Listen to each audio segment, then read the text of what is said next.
Loudoun County Public Schools didn't report multiple alleged sexual assaults. Joe Biden claims success in his COVID policy while ignoring the facts. And the White House says that inflation and supply chain bottlenecks are high-class problems. I'm Ben Shapiro. This is The Ben Shapiro Show.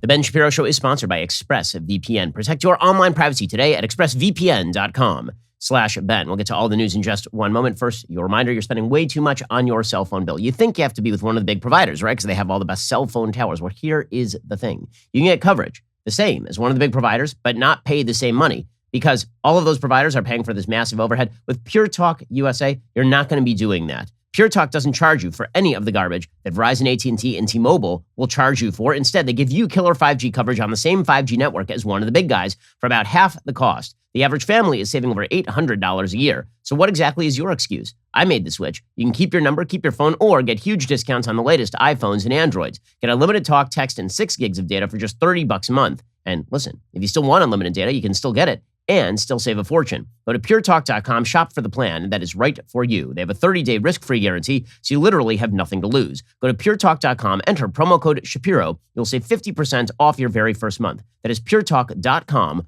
promo code Shapiro. Pure Talk is simply smarter wireless. Go check them out right now. puretalk.com, enter promo code Shapiro, save 50% off your very first month of coverage. Okay, so the Daily Wire has been all over the situation in Loudoun County, which has national implications because obviously it's going to be very important for this Virginia gubernatorial race. And should Terry McAuliffe lose the gubernatorial race in Virginia, basically that's the end of Joe Biden's agenda because a bunch of moderate Democrats across the country are going to look at their seats and think if Terry McAuliffe loses in relatively blue Virginia, that means that the American public are not happy with the agenda that we are currently pushing. And at that point, Joe Biden's agenda is basically dead until after the midterms and probably beyond that because the midterms don't look like they're shaping up well for him. So everyone is focusing in on Loudoun County. Our reporter, Luke Rosiak, over in Loudoun County has been doing an unbelievable job of uncovering the predations of the school board in Loudoun County and the Democratic Party infrastructure in places like Virginia and Loudoun County with regard to school boards. By the way, the kind of work that Luke is doing, that's really expensive and difficult work that can only happen because of our Daily Wire members. If you're already a member, thank you for making that happen because honestly, your membership helped pay for Luke. But if you're not a member, you really should join up and help our reporters do the kind of work that Luke is doing. It's making a huge difference out there. Head on over to Daily Wire right now and grab a membership. Obviously, this has become a flashpoint because the National School Board Union came out and basically requested that the FBI and DOJ investigate people who are going to school board meetings and sounding off on how the school boards were not doing their job in terms of educating and protecting their kids. Well, the biggest story of the last couple of months came out via Luke a little bit earlier this week. That was the story surrounding a father who was made the face of the quote-unquote domestic terror movement by the national media. It turns out that that father was royally ticked off at one of these meetings, not because he was a domestic terrorist, but because, as it turns out, there's fairly good evidence, and he alleges that his daughter was raped in a public school bathroom by a bisexual boy wearing a skirt, and that the Loudoun County School Board refused to acknowledge that the sexual assault had even taken place, which might piss off even the best of us. And so this became a national story. Well, now it turns out there is even more. According to Luke Rosiak this morning, Loudoun County Public Schools did not record multiple known incidents of alleged sexual assault in schools dating back several years, despite a law that requires statistics about school safety incidents to be reported to the public and which includes provisions holding school superintendents personally liable for violations, a Daily Wire review of public records found.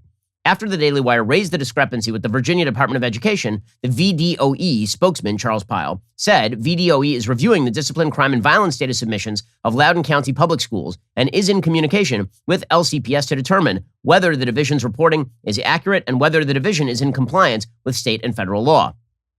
The same law could have implications for a Loudoun County superintendent or principal in the wake of a May 28th alleged sexual assault in a bathroom, an incident first reported by the Daily Wire on Monday. On June 22nd, Superintendent Scott Ziegler told the public, quote, "To my knowledge, we don't have any record of assaults occurring in our bathrooms. Virginia law requires that reports shall be made to the division superintendent and to the principal or his designee on all incidents involving sexual assault." The Daily Wire asked LCPS questions last week, including, quote, "Has Stonebridge ever reported the May alleged sexual assault in any statistics or made anyone aware of it?" LCPS hid behind state law, with Director of Communications Joan Sahlgren replying, quote, "Any information related to student information is confidential under state and federal laws regarding student privacy. However, State law actually requires statistics on assault and other incidents in schools to be reported to the public in the form of annually updated statistics available on a public database called Safe Schools Information Resource, administered by the Virginia Department of Education. In other words, the school board and the school does not have to report to the public the name of the people involved, the juveniles involved, but they do have to report the numbers. LCPS reported to the state that Stonebridge had 0 sexual assaults for the 2020 to 2021 school year, which includes May 28, 2021. Virginia law says the division superintendent shall annually report all such incidents to the DOE for the purpose of recording the frequency of such incidents on forms that shall be provided to the department and shall make such information available to the public. The issue with missing sex assault statistics in Loudoun is not limited to the latest case, raising the prospect that untold numbers of sexual assaults and other infractions have gone unreported.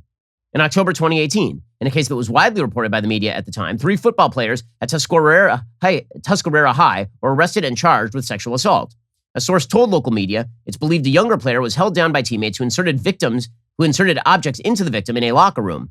A spokesperson for LCPS said at the time, the case will be subject to disciplinary action. The annual report for Tuscarora that year reported 0 instances of sexual offenses against students. LCPS provided no response at all to the Daily Wire's questions about the reason for the 0 figures despite having 2 days to do so.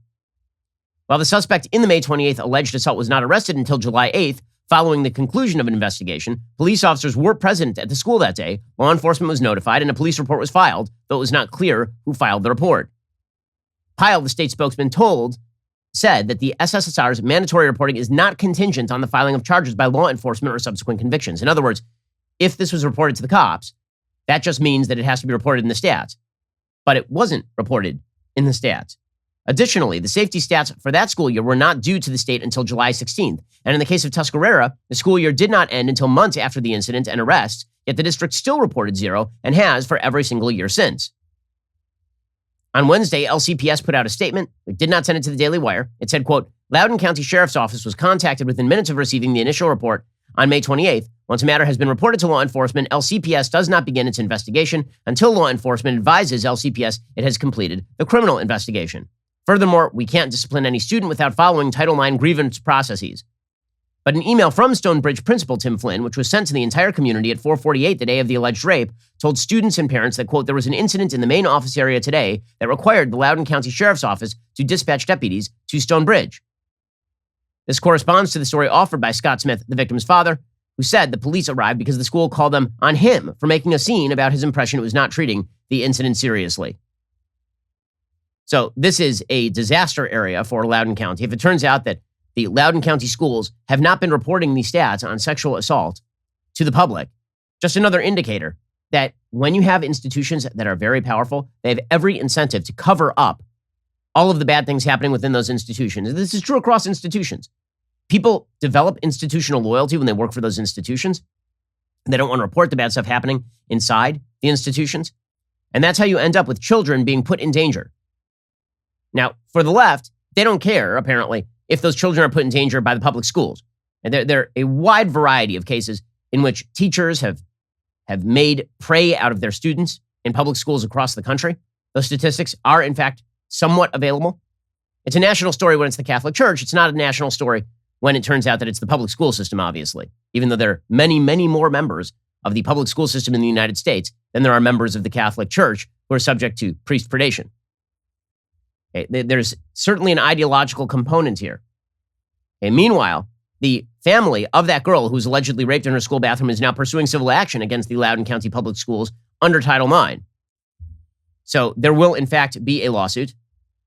The parents of the young girl stated, quote, subsequent to the sexual assault on our daughter, Loudoun County Public Schools formalized the policy regarding restroom use that was easily exploitable by a potential sexual assailant. Because of poor planning and misguided policies, Loudoun schools failed to institute even minimal safeguards to protect students from sexual assault.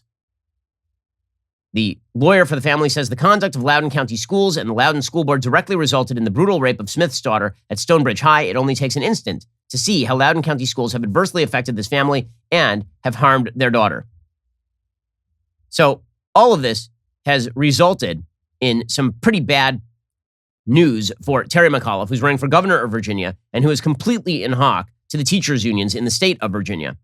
He was asked yesterday about whether parents should be in charge of education. And this, of course, remains a major issue right across the country. Parents would like to be in charge of their children's education.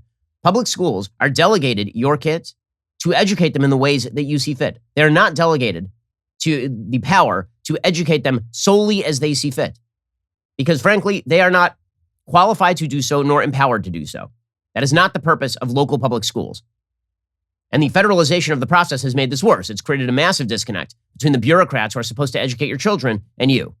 This is why, increasingly, parents are taking their kids out of the public schools, putting them in private schools, homeschooling them, trying to find charter schools, doing anything they can to remove the monopoly on indoctrination now provided by liberal teachers' unions and the state-run schooling system. Okay, so Terry McAuliffe was asked about all of this because he had said in open debate with Glenn Youngkin in Virginia that parents essentially have no interest in the education of their kids. It's really the state's job to educate the kids. Here is Terry McAuliffe erupting when asked about it. Right, who do you think should be in control of education if not Virginia parents? Vaccinated yet? That's the question I want to know. Who do you think should be in control of education if not Virginia parents? Governor, was it a mistake You're dangerous for schools to be closed last year? I'll build education. That's why Fox News has me leading. Glenn Youngkin will destroy Virginia's education system. What a joke Terry McAuliffe is. What a joke. So he's asked whether parents should be in control of education. And he starts lecturing the guy about a mask. They're standing outside. He's literally walking to his car. If you can't see the clip, he's literally walking to his car and just yelling at this reporter, saying that he should be wearing a mask. And then he says, I'll take care of education. Glenn Youngkin will destroy it. Yeah, sure. Sure. So Terry McAuliffe is in real trouble in this race. Okay, this should not be a close race. The Virginia political map has been turning blue for quite a while right now. The results in Virginia in the 2020 election were heavily in favor, of course, of in favor of Joe Biden. Joe Biden won the state by 10 points in 2020. Right now, Youngkin, who's a relative no-name, is running neck and neck with Terry McAuliffe, a former Virginia governor. So the fact that this is even close is a referendum on how bad people think democratic governance is, even in democratic states. This has relegated Terry McAuliffe to basically trying to treat Glenn Youngkin as though he is Donald Trump and also Greg Abbott, which of course is not true. Here is Terry McAuliffe trying to say that Glenn Youngkin is going to ban abortion in the state of Virginia, which of course is not going to happen.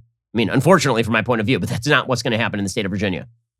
I protected women's rights. He is going to ban abortions. We got him on tape saying that. Wants to ban abortions in Virginia. And I'll tell you, Andrew, that's a real issue for everyone today. For 50 years, we thought the Supreme Court would protect everybody with Roe v. Wade. Trump's Supreme Court, if Glenn Youngkin is elected governor of Virginia, abortions will cease. And I got to tell you, it's dangerous for women, dangerous for doctors, and you can't bring businesses. I've recruited Amazon to Virginia. They're not coming to a state that discriminates. He's having a really tough time, McAuliffe, putting a target on Youngkin's back because McAuliffe is the issue here, not Trump and not Youngkin. And when it comes to education, Americans have very simple questions to ask, like, why are you guys doing an unbelievably crappy job? Brand new report out says the nation's 13-year-olds are less proficient in math and reading than they were almost a decade ago. That is not because of the COVID pandemic. That was data collected before the start of the pandemic and released on Thursday, according to the National Assessment of Education Progress. This is Politico reporting. This is the first time these scores have dropped in either subject in the 50-year history of the test. The students who struggle the most with the exam have fallen further behind, a worrisome result that suggests learning loss exacerbated by the pandemic could be catastrophic. Math scores fell furthest among students whose performance ranked in the 10th and 25th percentiles, meaning test takers with the lowest math scores in 2020 did worse than students who struggled the most when the test was last administered in 2012. The data also shows the achievement gap between white and black test takers widened. Nationally, math scores for 13-year-olds fell on average by 5 points. Reading scores declined on average 3 points. None of these results are impressive, said the commissioner of the National Center for Education Statistics. They're all concerning. The math results were particularly daunting. So basically, your schools are failing to educate kids, particularly the kids who are at the lowest end of the spectrum. And meanwhile, they're indoctrinating them in all the worst values and not protecting them. And you wonder why we have a schools crisis right now? You wonder why so many parents are interested in pulling their kids out of school? And you wonder why so many people are looking askance at Democratic administrations who seem solely concerned with pleasing teachers' unions?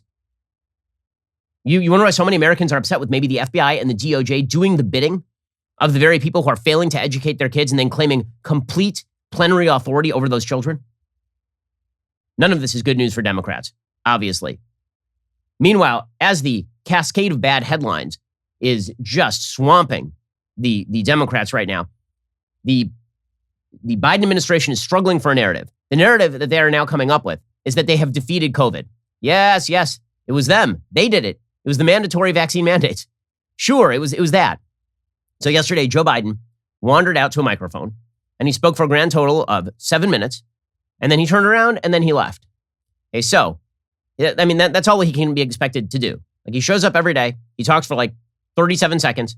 And then he sort of collapses out of the room and is dragged back to his casket where they perform some sort of resuscitory action upon him. And then he breathes lightly until the next day when they pull him out of the casket again and wheel him out. So President Biden yesterday, he came out and he said, our plan is working. Oh, interesting. Okay, explain, Mr. President. I want to provide a brief update on my plan that announced in early September to accelerate the path out of this pandemic. It's working. We're making progress. Nationally, daily cases are down 47%. Hospitalizations are down 38% over the past 6 weeks. Over the past 2 weeks, most of the country has improved as well. Case rates are declining in 39 states, and hospital rates are declining in 38 states. Okay, let me point out how stupid this is. Okay, the reason that this is unbelievably stupid is because there are several reasons. Reason number one, the states that have seen the largest scale declines are states that have completely ignored Joe Biden. Right, Florida never had vaccine mandates. In fact, Ron DeSantis has been fighting vaccine mandates pretty much every step of the way and has vaccination rates that are about the same as the vaccination rates in California, for example. Right? They're not wildly different. Okay, Joe Biden is suggesting that it is him yelling about vaccines that has caused the pandemic to wane, that old man shouting at clouds made the pandemic wane. Nope. All that happened is that the pandemic hits populations who spend lots of times indoors, and then it wanes because it passes through the population. This is what pandemics do. But this is Joe Biden's tried and true method, right? There's a parade already moving. He jumps out in front of it and claims credit for the parade. He did this with the vaccine rollout itself. He didn't have one iota to do with the development of the vaccine. His vaccine rollout plan was the same as Trump's. And then he jumped in front of the parade and he was like, well, here I am. And look at, yeah, I did it. It was me. Success. And now he's doing the exact same thing. So the pandemic wanes, mostly in red states where it had spiked. And he's like, look what I did. Joe, look at me. I'm great at that. Amazing. Amazing how he jumps in front. This is constantly the policy of bad bureaucrats, is that the problem already starts to solve itself, and then they jump in front of it, and they go, oh, it was me. I did it. Okay, so according to Joe Biden solved the pandemic by yelling at clouds. Okay, in reality, his plan has not worked. It is also worthy of noting at this point that all the vaccine mandates that he supposedly used in order to get the vaccine rates up, the only one that has actually been implemented to this point is the federal contractor mandate. There is still no rule from, it's been like almost 2 months now. There is still no rule from OSHA that actually mandates that employers over 100 employees have to vax their people. So to credit his vaccine mandates with the uptick in vaccination rates is a stretch in and of itself. It is quite possible that one of the reasons you saw an uptick in vaccination rates is specifically because people looked at the Delta variant. They said, okay, I now have a choice. I can either get Delta or not get Delta. I prefer not to get Delta. I prefer to get the vaccine. And then if I get a breakthrough case, it'll be mild. But again, Joe Biden's going to claim credit for everything. Now, what's amazing about Joe Biden and our current authoritarians is that they truly believe that you are bad. You are divisive because you refuse their authoritarian mandates. This is an incredible statement from Joe Biden, what we're about to play.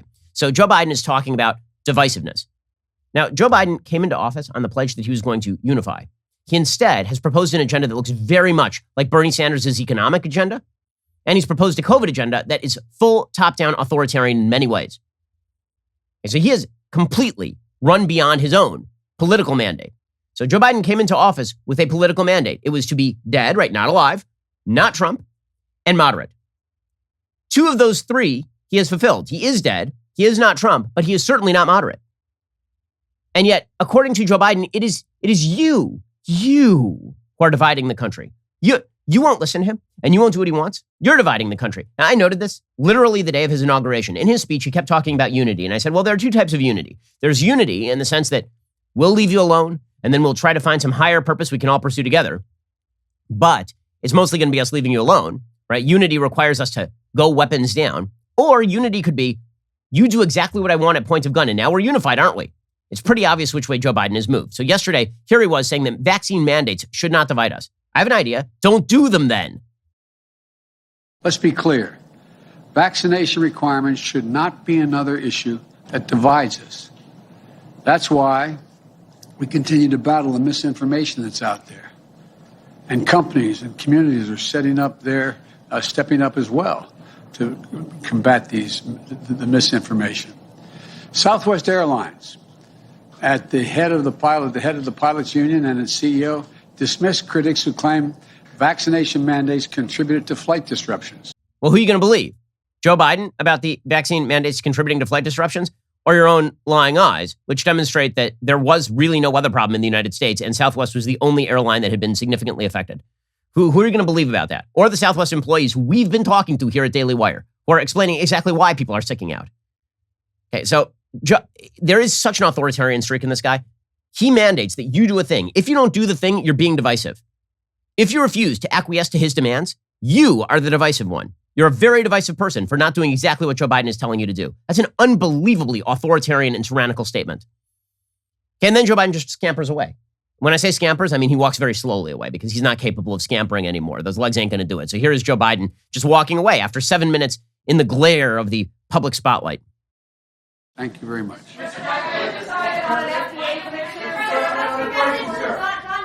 And then Joe Biden kind of fades away. Joe Biden, old presidents don't die. They just walk away. There's that president of the United States just sort of, he came out for a moment and then he went back down into his hole, which means, I believe, 6 more weeks of winter. Okay, so here's the thing. It is pretty obvious that whatever surge we had and waning we had nothing to do with Joe Biden. According to the New York Times, after a brutal summer surge driven by the highly contagious Delta variant, the coronavirus is again in retreat. The United States is recording roughly 90,000 new infections a day, down more than 40% since August. Hospitalizations and deaths are falling too. The crisis is not over everywhere. The situation in Alaska is particularly dire, but nationally the trend is clear, and hopes are rising that the worst is finally behind us. Again, over the past 2 years, the pandemic has crashed over the country in waves, inundating hospitals and then receding, only to return after Americans let their guard down. I love how the New York Times puts that. So it's that Americans let their guard down that causes the pandemic to spike. Except that it's spiking in blue areas too. It is all about, are you in proximity to other people? When it's cold outside, people go inside and then they get infected. When it's really hot outside, people go inside and then they get infected. Okay, that's all. And this baseline notion that if you get infected, it's because you have been sinful in some way is ridiculous. A lot of the people who are getting infected are people who got vaxxed. They're just getting breakthroughs. The New York Times says it's difficult to tease apart the reasons the virus ebbs and flows in this way, and harder still to predict the future. No, it's actually not all that difficult to explain. I just did it in 2 sentences. As winter looms, there are real reasons for optimism. Nearly 70% of adults are fully vaccinated. Many children under 12 are likely to be eligible for their shots in a matter of weeks. Federal regulators could soon authorize the first antiviral pill for COVID-19. Okay, by the way, Joe Biden said yesterday that parents are going to sleep more solidly at night, knowing that their children won't be in danger because of the vaccine. Those of us who've been watching the stats have been sleeping solidly at night about our kids for a long time. I wasn't sleeping solidly about my parents. My parents are 65. I've been sleeping very solidly about my 7, 5, and 1-year-old because kids aren't dying of this in anything remotely like significant numbers. Okay, that is not morally significant numbers. Every kid who dies is a morally significant life. But if you're talking about statistical significance, the grand total number of kids who have died in the United States from COVID-19 without serious pre-existing conditions, according to Dr. Marty McCary of Johns Hopkins University, is currently between 10 and 20.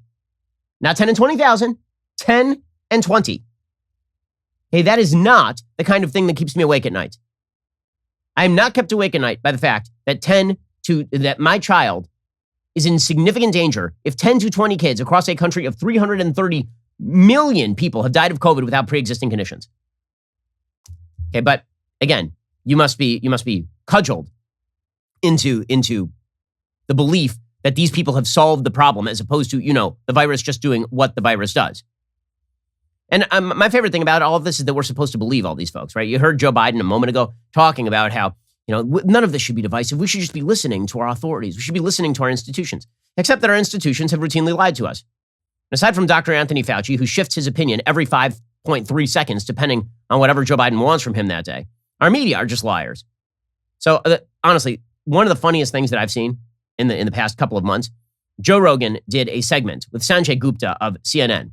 And honestly, flower to Gupta's widow, because Rogan just destroyed him. It really was quite incredible. He had Gupta on and he asked him, so Sanjay, I have a question. I took ivermectin. It is not a horse dewormer. It is a medication. Your entire network claimed that it was a horse dewormer. Why don't you tell the members of your network it is not a horse dewormer and tell them to stop lying to people? So then Sanjay Gupta went back on TV on CNN, and he had his chance. And he said nothing because he's getting paid by CNN. So here is Don Lemon trying to explain it's fine to call ivermectin a horse dewormer, even though that is not the form of ivermectin that Joe Rogan was taking. I know it's in large part a tongue-in-cheek interview, because it's Joe Rogan and there's you're jockeying back and forth. But he did say something about ivermectin that I think wasn't actually correct about CNN and lying, okay? Ivermectin is a drug that is commonly used as a horse dewormer. So it is not a lie to say that the drug is used as a horse dewormer. I think that's important, and it is not approved for COVID. Correct? That's right. That's not right. Okay. It's not approved for COVID by the FDA, but the notion that ivermectin, which comes in a variety of forms, that Joe Rogan was like taking a tube of horse paste and then ingesting it, is insane. And Sanjay Gupta admitted that to Joe Rogan, and then he went on CNN, and then he nodded along while Don Lemon continues to lie about it. It's unreal. But don't worry, you should trust. These are not the divisive people. They are not. You are divisive. You're divisive for not listening to them. Meanwhile, these experts, the one who are going to fix everything, this is the story of the day. It is unreal to me. So these experts, the people who are going to fix all your problems, right? They're going to hit that magic button. All the problems are going to be fixed. It's going to be incredible. Pete Buttigieg is the Secretary of Transportation. We are currently having, in the United States, the worst shipping crisis in my lifetime. And I'm nearly 40 years old. This is the worst shipping crisis we've had in the United States in my lifetime. The Secretary of Transportation, you might think, might have some things to do, right? I mean, we've had this shipping bottleneck. It's been ongoing in the United States since the summer. You might think that the Secretary of Transportation would be necessary. Pete Buttigieg was on paternity leave since August. Okay, Politico is now reporting that Pete Buttigieg was just gone. Okay, and no one noticed. That's how important Pete Buttigieg is. I mean, while he was waxing philosophic about the beauty of the smells of the airport, Pete Buttigieg was actually spending the last 2 months, this brilliant young mind from South Bend, Indiana, who couldn't fill a damn pothole over there. Pete Buttigieg has been home with his husband, Chasen, and their 2 children. And yeah, that's great. So that's exciting stuff. He's just been gone for 2 months and no one noticed, which means that he is a complete useless person. I mean, I have a question for you. If you just went MIA for 2 months, right? You just went MIA, didn't bother to replace you. Nobody bothered to tell anybody. You just went MIA. How long do you think you would keep your job? This means that your job is more vital than Pete Buttigieg's. By the way, according to internal Democratic polling, he's second only to Kamala Harris in terms of who the Democrats want to see run for president again.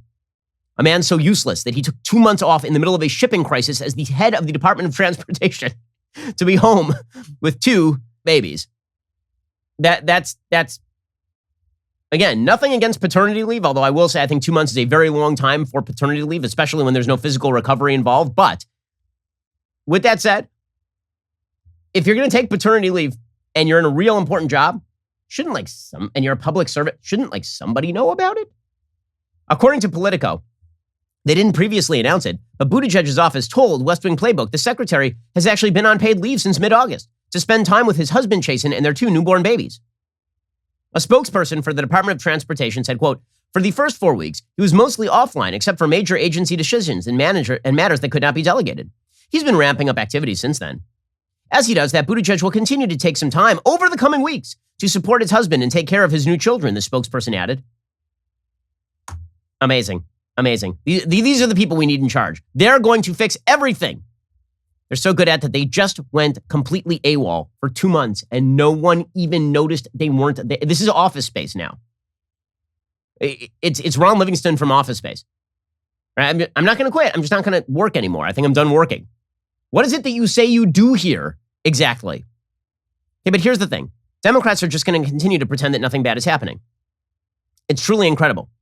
So, former Treasury Secretary Larry Summers, who was the Treasury Secretary under Bill Clinton, he points out that we are now in a very serious economic position. We have massive inflation. It is now permanent or semi-permanent. We have a serious shipping bottleneck that is not going to be solved anytime soon. We have millions of workers who are quitting the workforce. 4.3 million workers left the workforce last month. And here is Larry Summers pointing out this is all kind of serious, is it not? In the 60s, we saw, before there were any adverse supply shocks, we saw inflation move from having a one handle in 1966 to having a six handle by 1969. And we've got much larger budget deficits today than we did then. We've got much more in the way of supply bottlenecks emerging much sooner than we did then. So I think we're looking at a very serious kind of situation. Meanwhile, the CEO of Morgan Stanley says, yeah, remember all those times they kept telling you over and over that inflation was transitory, it was going to go away soon? Joe Biden's been saying that for months. James Gorman, the CEO and chairman of Morgan Stanley, is like, yeah, not so much. I'm not a buyer of this story that it's all transitory, the inflation story. It's not transitory. I mean, wage inflation is real, and the supply chain interruptions, and you were talking about some of the natural gas and other things, have clearly been real. Some of that is temporary, but not all of it. So I think we're in a period where inflation is going to tick up. Yep. Okay, but here's the thing. According to this administration, this isn't a big deal. These are high-class problems. So Jason Furman, who is some sort of a reporter/commentator, he said most of the economic problems we're facing, inflation, supply chains, etc., are high-class problems. We wouldn't have had them if the unemployment rate was still 10%. We would instead have had a much worse problem. And Ron Klain, who is the White House chief of staff, and who spends all day on Twitter. Remember that time that Trump was bad because he was on Twitter all day? So Ron Klain, who's on Twitter like all day long, like all day, he tweets this, meaning he agrees with this. So he agrees that inflation and supply chain problems are quote unquote high-class problems.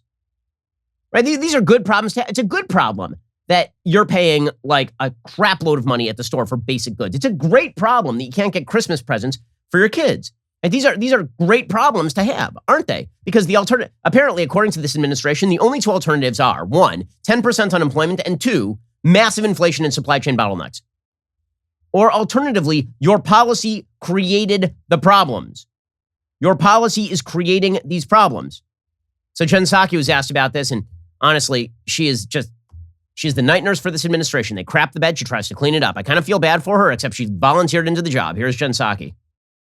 So Jason Furman, of course, is more than capable of speaking or tweeting for himself, obviously, and providing any additional context. But what the point is here is that we are at this point because we've made progress in the economy. And what would be worse, in our view, is if the unemployment rate was at 10%, people were out of work, hundreds of thousands of people were still dying of COVID, and people weren't able to lose their homes. So that's the full context. Oh, it's good. Full context. I'm so glad.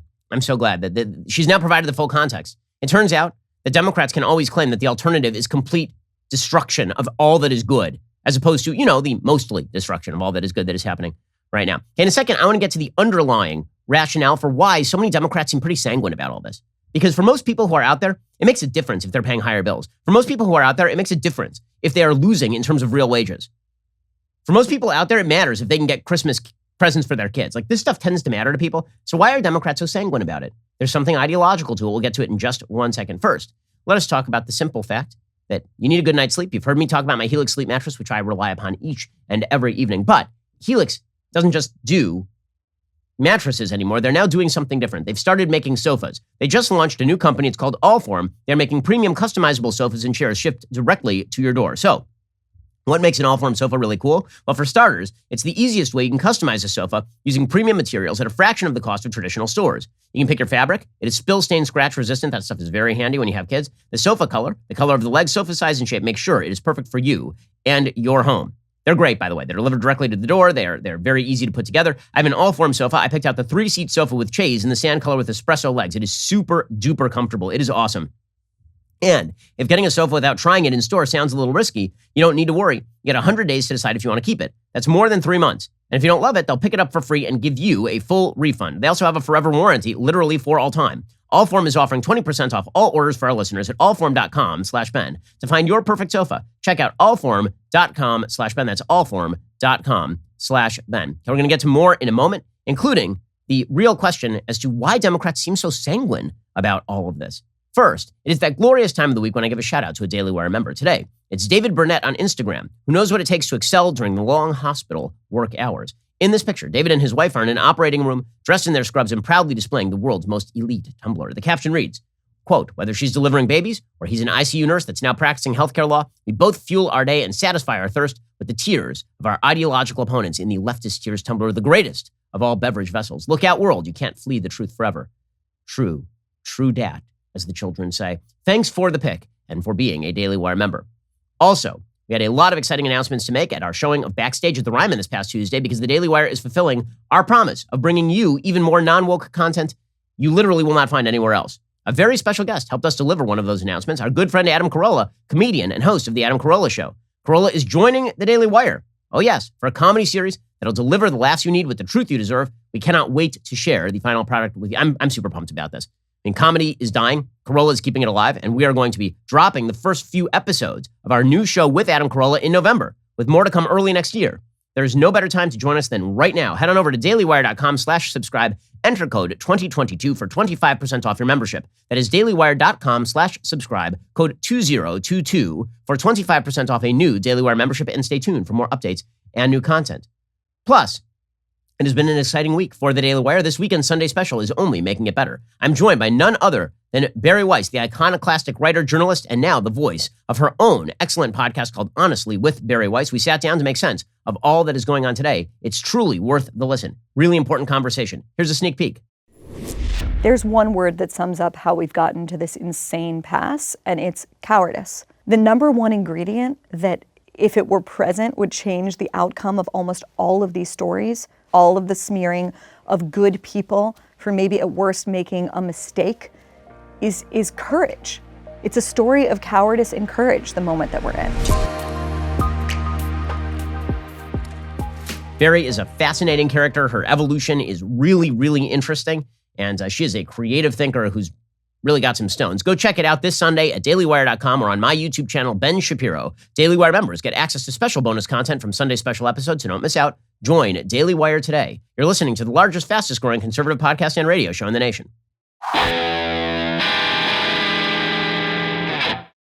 Okay, so the big question here is why Democrats seem so sanguine about the current financial situation. And maybe the reason is they're happy to transform work. There's an article in the Wall Street Journal today talking about scarcity of labor. It says 4.3 million workers are missing. Where did they go? Scarce labor is becoming a fixture of the U.S. economy, reshaping the workforce, prodding firms to adapt by raising wages, reinventing services, and investing in automation. More than a year and a half into the pandemic, the U.S. is still missing around 4.3 million workers.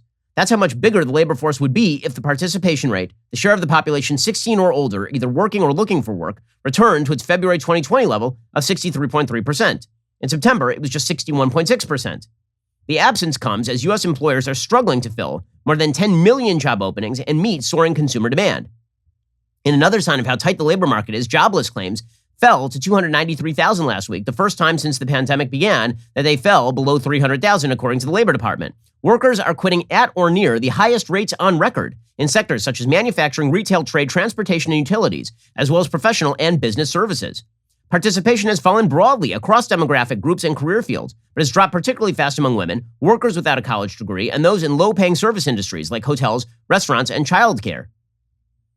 Many economists expected that people would come back to work, but some economists are concerned that worsening worker shortages reflect longer-term shifts, such as the pandemic-driven acceleration of retirements that will not reverse.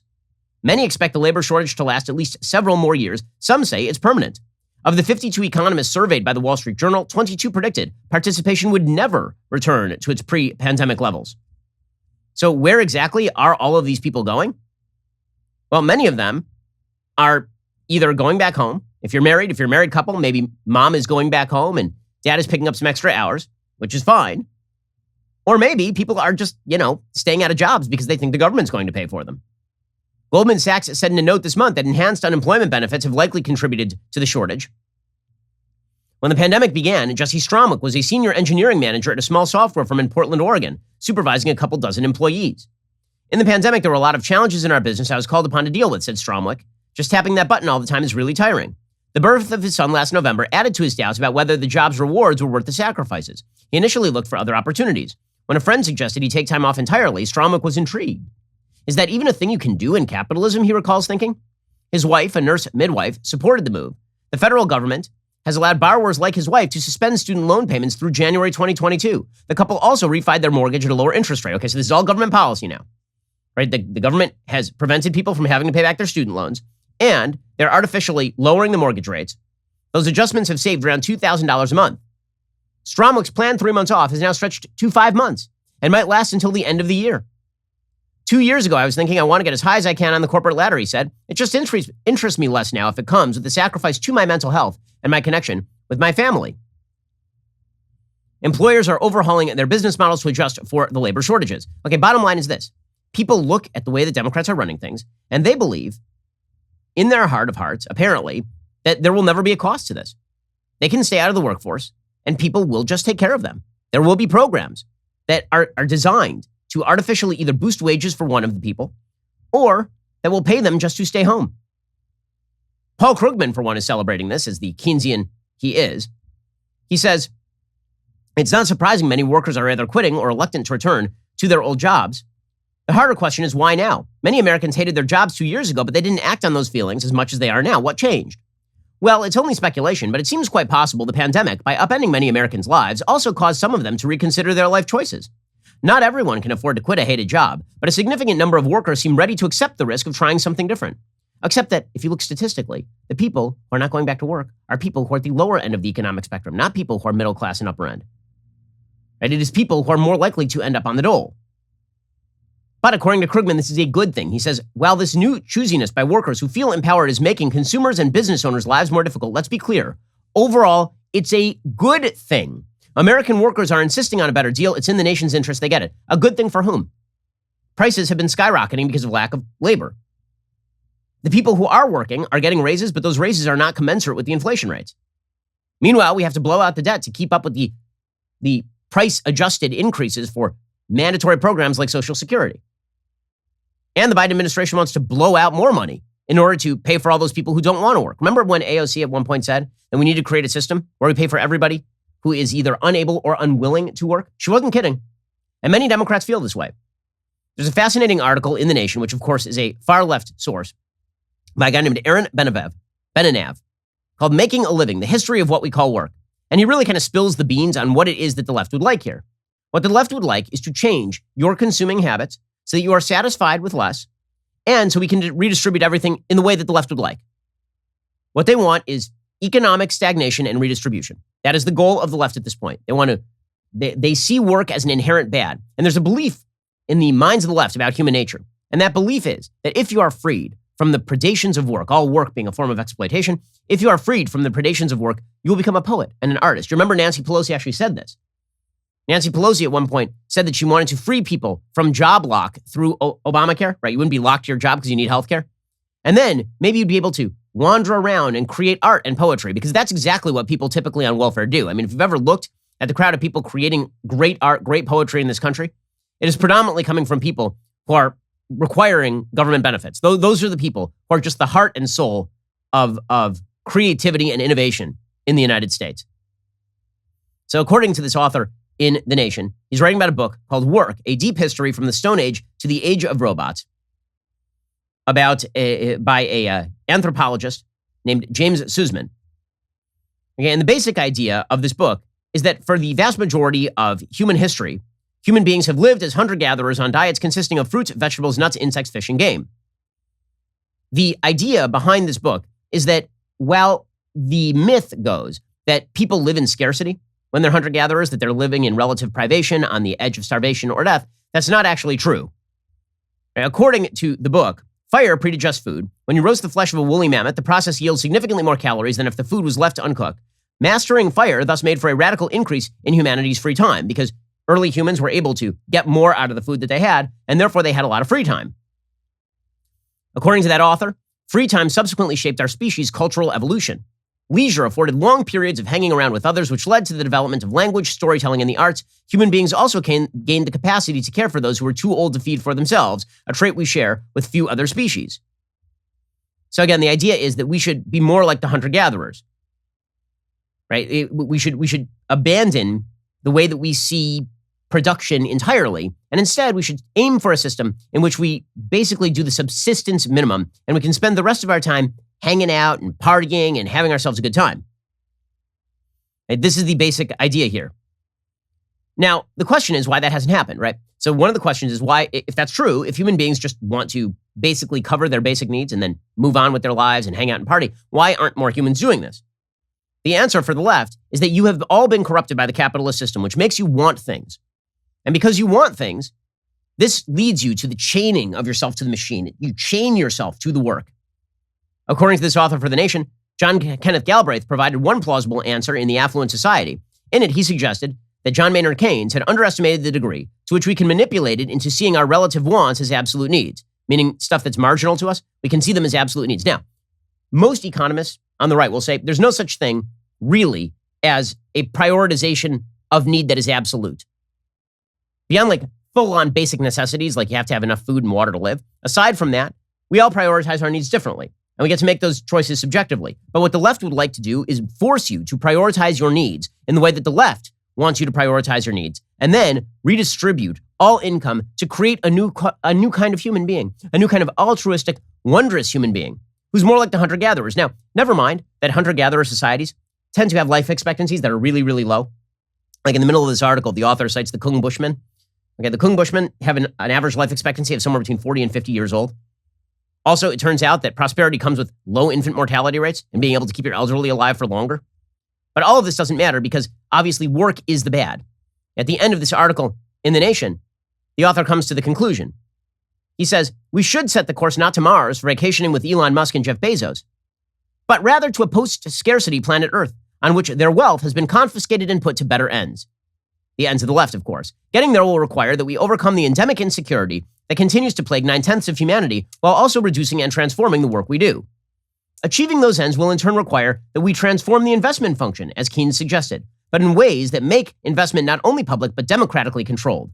Freed from the constraints of scarcity economics, we will then serve the trickster god entropy. What he's talking about there is the idea that human beings like to work, and you're going to have extra energy, so you just go make stuff. So instead of you going and working and innovating and making life better for other people, instead, we will serve the trickster god entropy in new ways, expending excess energy, not only in the hunt for efficiency gains or in making whatever hand axes our engineers dream up next, but also in the service of a variety of other ends, such as justice and sustainability, science and culture, and throwing parties to a new, better humanity will be ushered in through the collective, is the idea here.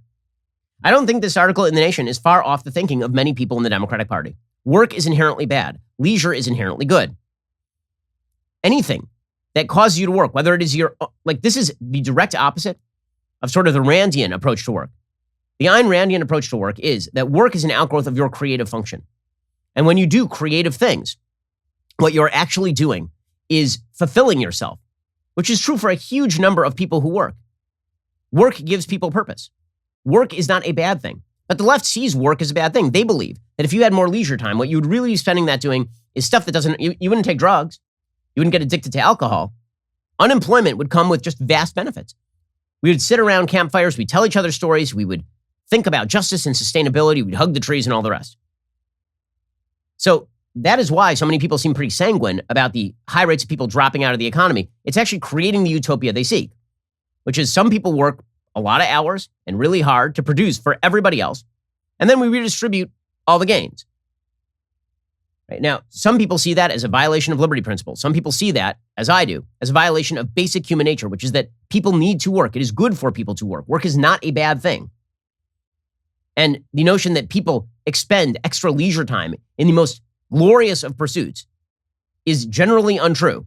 Right? There is truth to the old saying that idle hands are the devil's workshop. But according to the left, that's not right. Right? Capitalism is bad because work is bad. And therefore, what we really need to do is grab the gains of capitalism and redistribute them across society. So we should be cheering when people drop out of the workforce. We should be happy. And if you're feeling a little bit bad because inflation is up and because you have to pay a little bit more, understand that this is all in pursuit of a higher goal. This is all in pursuit of a higher end. And that higher end is a utopian system in which all of our basic needs are provided for, and we can sit around the campfire and hang out with one another. It is heaven on earth. All it will require is for you to give up your liberty to actually choose the things you want, right? There's that unspoken downside, which is you no longer get to prioritize your own needs. Because after all, those needs were a false consciousness.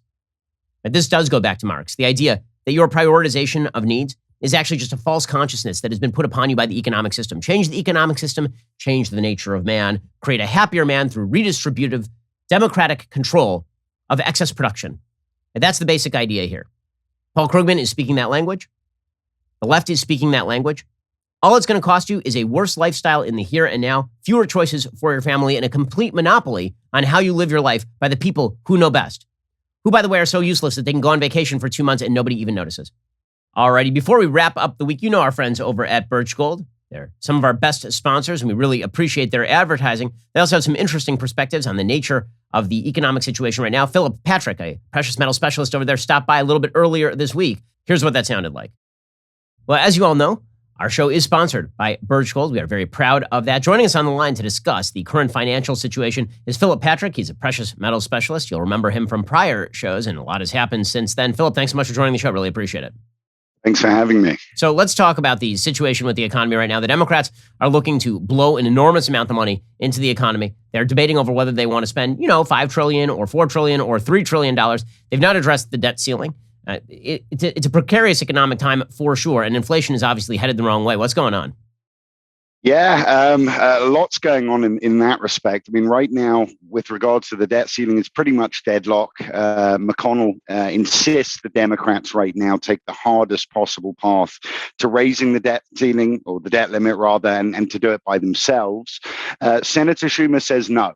Last week, they settled essentially on a short-term hike to keep the government limping along until December 3rd. And then we're going to go through the whole thing again, it appears. There's a simple explanation for the gridlock, I think. Republicans are refusing to sign a blank check for ongoing government and essentially democratic spending. They're demanding some form of responsibility, and the Democrats aren't interested in collaborating on a responsible budget. Instead, they're demanding total control, and it's the essence of a standoff. To be clear, I don't expect the U.S. to actually default. That would be the financial equivalent of Chernobyl. And I think eventually the Democrats will break down and raise the debt ceiling via budget reconciliation, essentially without a single Republican vote, which is what McConnell has been telling them to do since July. The big issue, I think, is one that you touched upon, right? Normally, when the debt ceiling comes up, there's a negotiation, there's a balancing of fiscal responsibility and agreed upon necessary spending, but not this time, right? This time, we're talking about raising the debt ceiling and at the same time, massive amounts of spending, which is unsustainable and ultimately fuels inflation. The inflation that we are seeing right now is extraordinary. The August CPI report came in at 5.3%.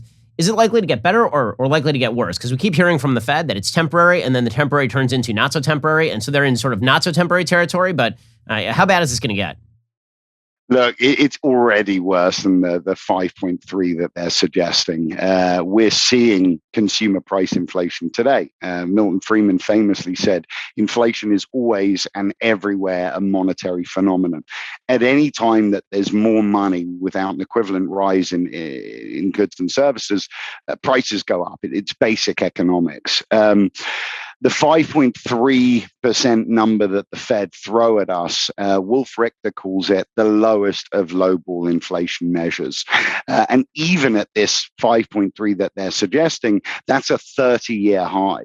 Most of us weren't making our own financial decisions 30 years ago. We have no comprehension of how this affects our finances. Remember, this preferred measuring stick that the Fed use, it's the lowest of lowball because it gives essentially the least frightening results. If you measure in the same inflation, in the same way that the Federal Reserve did back in the 90s, the way that John Williams at Shadow Stats does, we look at 9% inflation today. And that's just factoring in things like food, energy, healthcare costs, things that used to be factored in. Because the Fed are keeping rates artificially low while continuing to pump money into the system, almost nothing today is offering a positive after inflation yield, not even junk bonds. Investors are so desperate for some kind of safe haven for their money, so they're piling into riskier and riskier investments. And subsequently, we're seeing colossal asset bubbles, and some of them in strange places. Obviously, we're seeing in the stock market, which is double the historic average. We have house prices up 20% in the last year. Even Treasury bonds are trading at 3 times their historic average. So people are going crazy, spending millions of dollars on non-fungible tokens on the blockchain, pictures of rocks and images of gorillas, essentially as any escape valve from the dollar and currency. So, Philip, it doesn't look like it's going to get better anytime soon. Obviously, you've got the Biden administration that is essentially paying people to stay home while telling the vaxxed that they shouldn't go to work because they should be living in fear, and the unvaxxed, they can't go to work because if they go to work, then they'll be violating vaccine mandates. And so you have massive supply chain bottlenecks as well that makes it really difficult to see the prices decreasing on any of this stuff just naturally anytime over the course of the next few months. Yeah, I mean, absolutely. And quite frankly, inflation, usually when it comes through a market, it's there to stay. Right. The only thing to undo inflation are deflationary periods, and they tend to be quite rare. I think the last deflationary period was second quarter of 2008, and it lasted for months. So usually when inflation is in the picture, it's here to stay, and it certainly feels that way today. So we're speaking with Philip Patrick of Birch Gold. So obviously, Philip, you've talked about some of the assets that people are putting money into, because it really is true. I mean, you're looking at your money being worth nothing if you leave it in the bank. And so you got to spend it on something. And then you've got the government on the other end promising that they are going to tax the living hell out of you. So where should people be looking to put their cash at this point? Look, I think it's just about, options are limited, right? And we joke about it, but we are seeing bubbles in the strangest of places, right? Rare whiskey indexes are all-time highs. Luxury rockers are all-time highs. People are looking for an escape valve. I think the key is to understand the issues in the climate and try and find an asset that's conducive for that climate and something with the ability to weather the storm. And that's where I think precious metals really come into play, right? They're very conducive for the problems that we have, right? Corrections in the markets, inflation, issues with currency.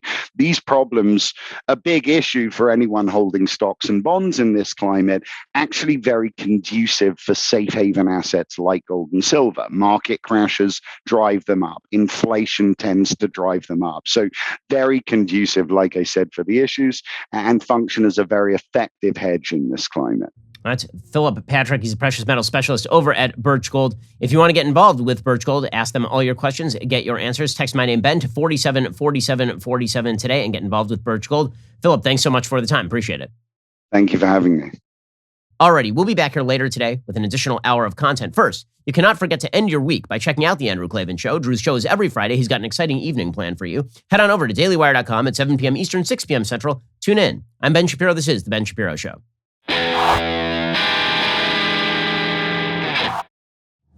The Ben Shapiro Show is produced by Elliot Feld. Executive producer, Jeremy Boring. Our supervising producer is Mathis Glover. Production manager, Pavel Wydowski. Associate producer, Bradford Carrington. Host producer, Justin Barber. The show is edited by Adam Sayevitz. Audio is mixed by Mike Coromina. Hair and makeup is by Fabiola Cristina. Production assistant, Jessica Kranz. The Ben Shapiro Show is a Daily Wire production. Copyright, Daily Wire 2021. Hey everybody, this is Andrew Klavan, host of The Andrew Klavan Show. You know, some people are depressed because the republic is collapsing, the end of days is approaching, and the moon's turned to blood. But on The Andrew Klavan Show, that's where the fun just gets started. So come on over to The Andrew Klavan Show and laugh your way through the fall of the republic with me, Andrew Klavan.